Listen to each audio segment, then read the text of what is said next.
Engineering college के विद्यार्थी दोस्तों, मैं आपसे माफी चाहता हूं इस बात के लिए कि मराठी नहीं बोल सकता, इसलिए मैं मेरी बात हिंदी में कहूंगा और अंग्रेजी में बोलना नहीं चाहता।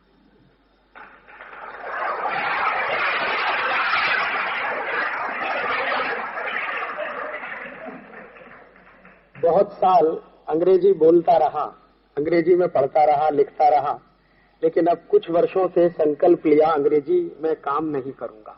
उसके पीछे कारण क्या है? एक बार मैं एक कॉन्फ्रेंस में गया था एम्स्टर्डम, हॉलैंड में, तो वहां एक रिसर्च पेपर पढ़ने का मौका मिला मुझे। तो मैं मेरा रिसर्च पेपर जब पढ़ रहा था तो एक डच साइंटिस्ट ने खड़े होकर मुझसे पूछा कि आपके देश की नेशनल लैंग्वेज क्या है, राष्ट्रभाषा क्या है?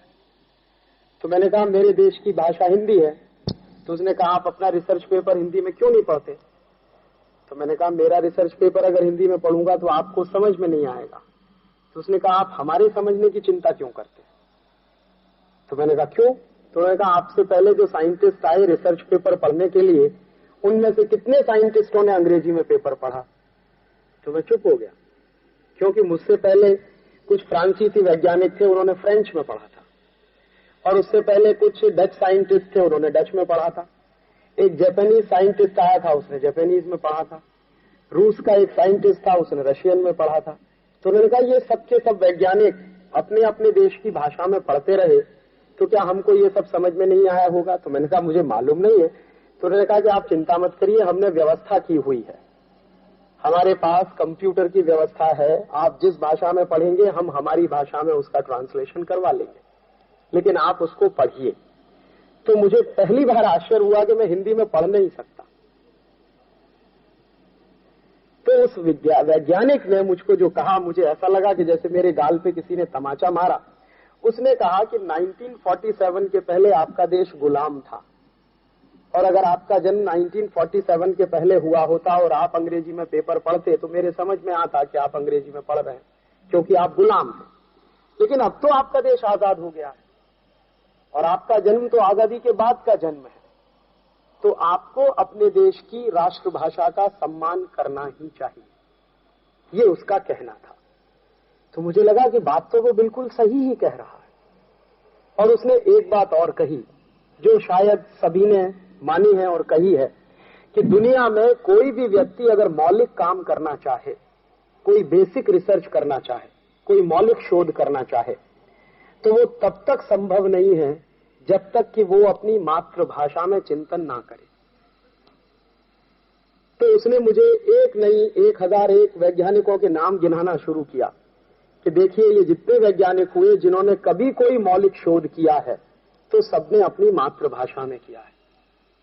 तो अगर आप अपनी मातृभाषा में काम नहीं करेंगे तो आप भी मौलिक शोध नहीं कर पाएंगे। हाँ, इतना जरूर हो सकता है कि दुनिया के कुछ वैज्ञानिकों ने कुछ काम कर लिया होगा, आप उसकी नकल करेंगे, उसको रिप्रोड्यूस करेंगे। अगर आपको मौलिक रूप से कोई चीज करने को लिए दे दी जाए तो शायद आपके हाथ पैर कांप जाएंगे। तो मुझे लगा कि बिल्कुल ठीक ही कहा उसने। और उसके बाद जो जापानीज हमारा कुलीग था, उससे मैंने पूछा था कि आपके देश में पढ़ाई कैसे करते हैं? तो उन्होंने कहा कि सब पढ़ाई जापानीज में होती है। तो मैंने कहा इंजीनियरिंग की पढ़ाई भी जापानीज में? कि हाँ बिल्कुल होती है। तो डॉक्टरी की पढ़ाई? हाँ वो भी होती है जापानीज। चार्टर्ड अकाउंटेंसी की पढ़ाई भी जापानीज में होती है, मैनेजमेंट की पढ़ाई भी जापानीज में होती है। तो बचपन से लेकर और उच्च शिक्षा तक सारी पढ़ाई जापानीज में होती है। तो मैंने कहा आपको कभी कष्ट नहीं होता? अंग्रेजी के जो टेक्निकल इश्यूज हैं उनको आप जापानीज में ट्रांसलेट करते हैं? उन्होंने कहा थोड़ा कष्ट होता है, लेकिन बाद में बहुत आसान हो जाता है। तो उन्होंने कहा कि दुनिया में कोई भी ऐसी अच्छी किताब का आप नाम बोलिए, मैं आपको बता दूंगा कि ये किताब हमारी लाइब्रेरी में जापानीज में उपलब्ध है। तो उसने जो एक दूसरी बात मुझसे कही वो ये कही कि भाषा का सवाल नहीं है, सवाल अपने राष्ट्र के सम्मान का है और अपने संकल्प का है। तो उस दिन से मुझे लगा कि मुझे भी अपने राष्ट्र का सम्मान करना ही चाहिए। उस दिन के बाद से मैंने दोस्तों ईमानदारी से आपसे कहूं हिंदी बोलना शुरू किया या सीखा, और अभी भी सीख रहा हूं।